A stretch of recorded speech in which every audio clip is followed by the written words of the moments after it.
Hola amigos y amigas, qué gusto estar aquí de nuevo con ustedes y que nos estén acompañando. Soy Santiago Orán, psicólogo clínico y psicólogo deportivo y especialista en neurofeedback, biofeedback, neuromodulación y mapeo cerebral. Y hoy les quiero hablar de un tema muy interesante que es la familia como base de la sociedad. Muchas veces cuando llegan consultantes o pacientes a mi consultorio a buscar una asesoría en temas de entrenamiento del cerebro, una de las cosas más importantes que tenemos que evaluar es a esa familia. Y no importa si es una persona que es un adulto mayor, si es un adulto que está casado, o si es un adolescente, o si es un niño, porque todas las personas hacemos parte de un núcleo familiar que es la base de la sociedad. Entonces, si partimos de ese núcleo familiar, estamos formando mejores individuos, estamos formando mejores personas y estamos haciendo una mejor versión de ustedes. Entonces, es muy importante eso, ¿bien? Y normalmente es muy interesante porque cuando viene una persona, por ejemplo, hacerse el mapeo cerebral. Viene un niño, le hacemos el mapeo cerebral, los dos padres están, papá y mamá están presentes en la sesión y yo empiezo a explicarles los resultados. La primera cosa que yo le digo a los padres de familia es a quién le salió fulanito de tal, es decir, a quién le heredó ciertos comportamientos, sea agresividad, sea problemas atencionales, sea ansiedad, sea depresión, ¿cierto? Entonces yo pregunto, ¿a quién se lo heredó? Porque gran parte de nuestros comportamientos o de nuestras emociones son heredadas. Quiere decir que genéticamente las hemos adquirido de mi papá o de mi mamá o inclusive de los dos.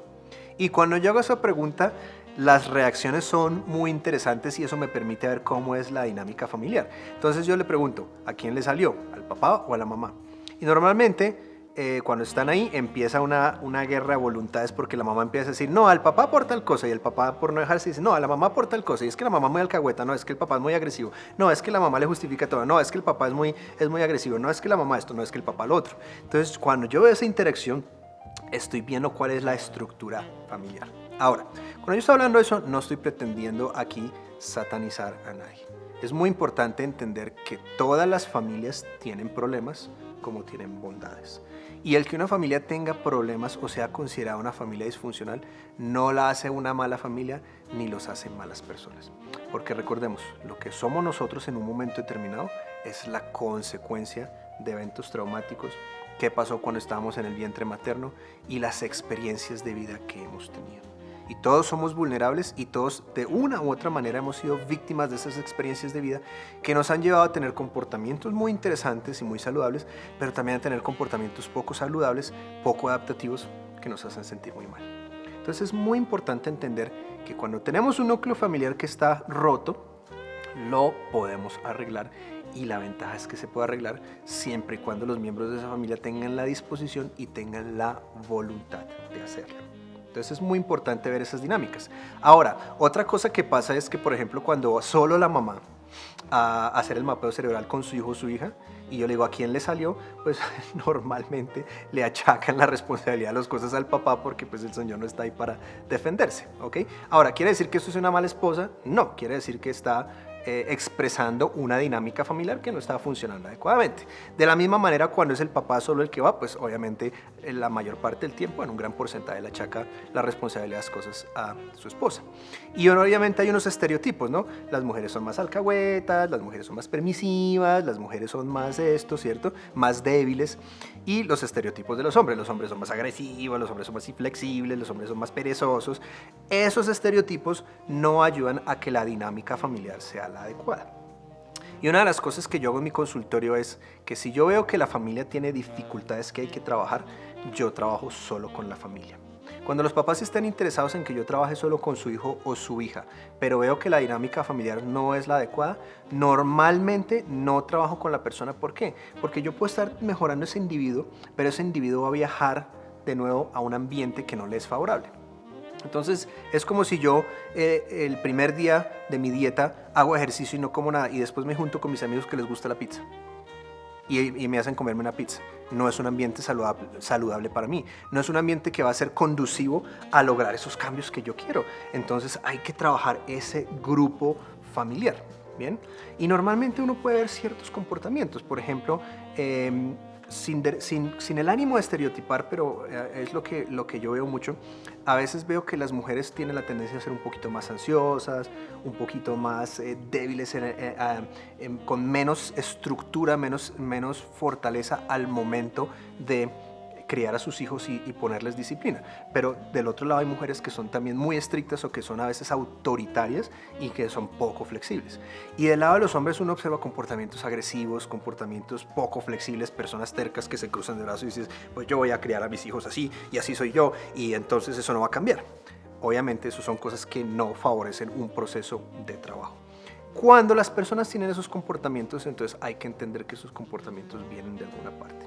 Y yo me preocupo es por el ser humano. Cuando ustedes vienen a trabajar conmigo, yo me preocupo es como usted, como persona. ¿Cuál es su historia? Porque cuando ustedes vienen a mí me interesa conocer su historia, porque la historia de todos ustedes es muy interesante. ¿De dónde vienen? ¿Para dónde van? ¿Cuáles han sido sus experiencias de vida? Ese es el secreto de las relaciones humanas, que tengamos esa conectividad. Y eso es lo que a mí me gusta trabajar con ustedes, es conectarnos a un nivel donde podamos conocernos un poco más íntimamente. Porque los comportamientos y los pensamientos son la consecuencia de esas interacciones. ¿Bien? Y eso es lo que a mí me interesa. Entonces, ¿cómo podemos saber que una familia no funciona adecuadamente o es disfuncional como normalmente se le rotularía?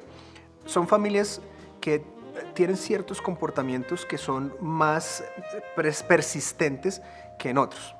Hay agresión entre los miembros de esa familia más constante, y puede ser agresión física o agresión verbal, ¿cierto? Tanto de papá para mamá, o de mamá para papá, o de mamá a hijos, o de papá a hijos. Entonces, la agresión verbal es constante, la agresión física es constante, y no es una cosa que se manifieste esporádicamente porque tuvieron una pelea y perdimos los cabales, ¿no? Es una cosa que se presenta constantemente. La otra es que no hay diálogo. Nunca se dialogan las cosas. El hijo hizo algo en el colegio, le pegó a un profesor o le pegó a un compañero, y los papás llegan a casa, nunca hablan del problema con el muchacho, nunca hablan entre ellos. Entonces esas son señales de que es una familia que no está funcionando adecuadamente. O son esas familias que ustedes hoy en día salen y vienen a un restaurante y está el papá en su celular, la mamá en su celular y los dos hijos cada uno en su celular. No hay una interacción, no hay un diálogo. ¿Okay? Esas son señales de que ese núcleo familiar está roto, no está funcionando bien y necesita ser arreglado. Y por el otro lado de la escala tenemos los comportamientos exagerados, pero también podemos tener comportamientos un poco menos exagerados, como por ejemplo hay mucha permisividad. Entonces, o papá y mamá son demasiado permisivos al momento de aplicar las reglas. Le dicen al muchacho, tienes que estar aquí a las 12 de la noche, y el hijo llega a la 1 de la mañana y no pasa absolutamente nada. ¿Cierto? No le dicen absolutamente nada, dicen, bueno, pues entonces que haga lo que quiera, ¿cierto?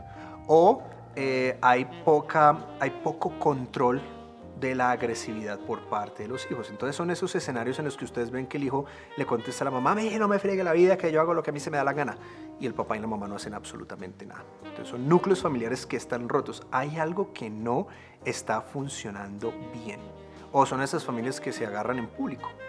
¿Okay? Y no lo hacen una, dos, sino más veces. Y de nuevo, se trata de entender que esas personas están sufriendo de alguna manera, que no lo están haciendo porque necesariamente sean malas personas, que no sean malos padres o sean malos hijos. Necesitamos comprender que esos comportamientos vienen de alguna parte. ¿Bien?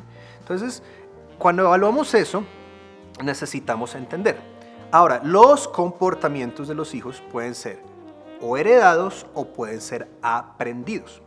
Cuando son heredados, obviamente heredamos cosas como por ejemplo el color del cabello, el color de los ojos. Hay ciertos temperamentos que se pueden heredar, por ejemplo la ira, o la sumisión, o la agresividad, o la inflexibilidad cognitiva, en parte son heredados, en parte los adquirimos de nuestros genes, bien sea de mi papá o bien sea de mi mamá. El segundo es que son aprendidos, ¿ok?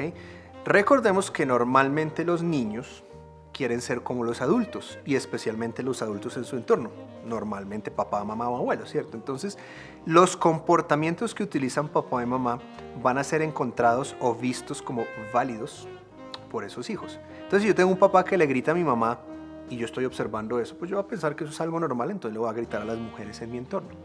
O si tengo una mamá que simplemente deja que yo haga lo que quiera y en el momento en que yo tenga hijos, pues voy a dejar que hagan lo que quieran, porque yo nunca aprendí esa responsabilidad. Lo que yo observé es que ser permisivo es lo correcto.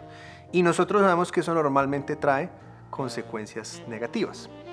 La mayor parte, por lo menos en mi experiencia, la mayor parte de las dinámicas familiares no adecuadas con las que trabajamos es que son aprendidas. Entonces vienen papá y mamá porque su hijo tiene problemas académicos. Es perezoso para estudiar, es vago, es voluntarioso, ¿no? Todos esos rótulos que normalmente le dan. Y cuando hacemos la evaluación de la estructura familiar vemos que uno de los papás es muy autoritario, el otro miembro de los padres es, bien sea papá o mamá, es muy laxo, muy flexible con las reglas, o los dos son muy autoritarios o los dos son muy laxos, ¿correcto? Entonces, ese comportamiento es normalmente aprendido. El hijo lo está observando y lo está replicando. Entonces el hijo está viendo que mi papá pues es autoritario, entonces yo voy a hacer de la misma manera.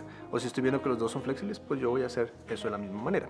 ¿Por qué? Porque recordemos que la base del aprendizaje es la repetición. Y cuando yo estoy viendo ese comportamiento repetitivo y repetitivo y repetitivo y repetitivo, pues obviamente mi cerebro lo va a guardar y se va a convertir en algo que es automático. Entonces, ¿a dónde tenemos que ir para modificar esos comportamientos no saludables? Tenemos que ir a la base, que es el aprendizaje. ¿Cómo podemos aprender nuevos comportamientos? ¿Cómo podemos aprender nuevas conductas?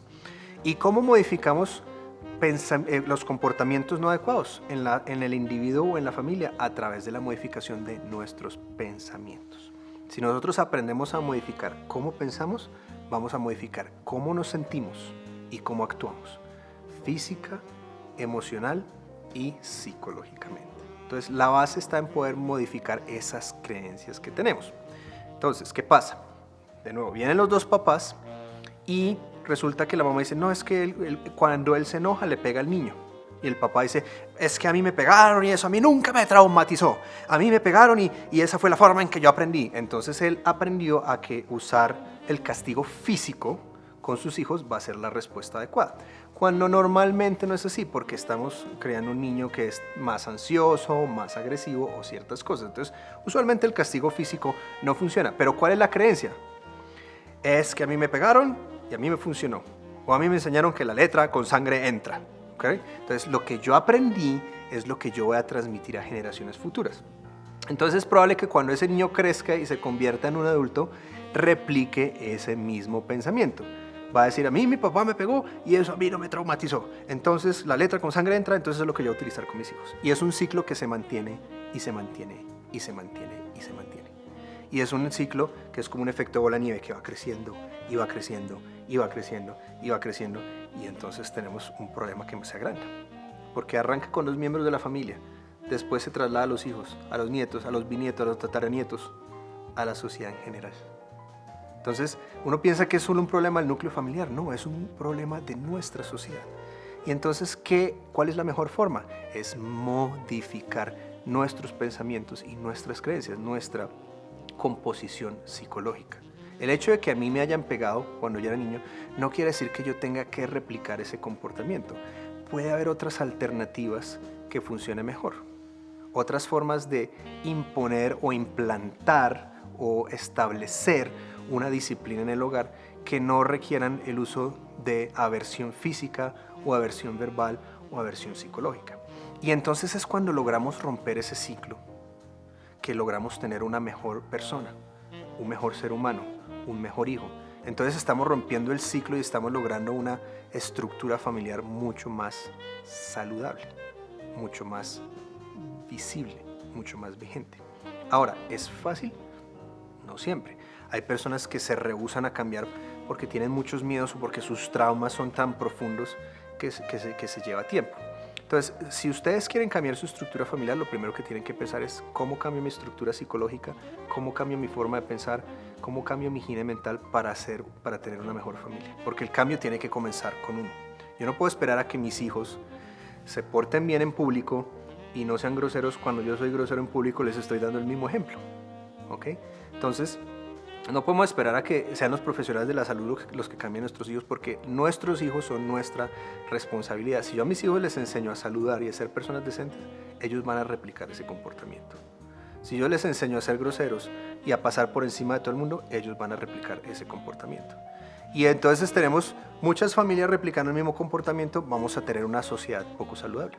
Y la buena noticia es que no tiene que ser así. Nosotros no nos morimos con el cerebro con el que nacimos o con los pensamientos con los que nacimos. ¿Okay? Eso de el loro viejo no aprende a hablar, pues es aplicable, pero es que nosotros no somos loros, somos personas. Y somos seres que podemos cambiar y modificar esos pensamientos. Entonces, por ejemplo, un ejercicio que ustedes pueden hacer, un ejercicio siempre dicen, es que todas las personas son irrespetuosas, es que todas las personas son impuntuales, es que todas las personas se quieren aprovechar de mí. Pero digan, es que el problema es que yo soy el irresponsable. Entonces, fíjense que cuando ustedes lo dicen hacia los demás, dicen, es que los demás esto, es que los demás lo otro, lo dicen con toda la energía, dicen, es que yo soy el problema. Entonces están diciendo, yo soy parte del problema, no me gusta aceptarlo y por eso cambia el tono de voz. Entonces cada vez que ustedes en su familia achaquen la responsabilidad a alguien más, piénsenlo para ustedes, párense el espejo y digan, ¿no será que es que yo le estoy dando un mal ejemplo a mis hijos? ¿No será que yo estoy dejando que mi pareja me irrespete? ¿No será que yo estoy respetando a mi pareja? ¿No será que es que yo soy parte del problema y tengo comportamientos que inconscientemente estoy aplicando pero que están afectando ese grupo familiar? Entonces lo más importante siempre es miren hacia adentro, párense al espejo, miren qué está pasando y obviamente entonces vamos a modificar esos pensamientos y esas conductas. Eso es lo más importante. Como siempre, si necesitan hacerme alguna pregunta, las redes sociales que aparecen en pantalla, la página web www.cerebroysalud.com o nuestro número celular 321-455-9810 o el fijo 615-1652. Y recuerden, sean una mejor versión de ustedes mismos. Muchas gracias.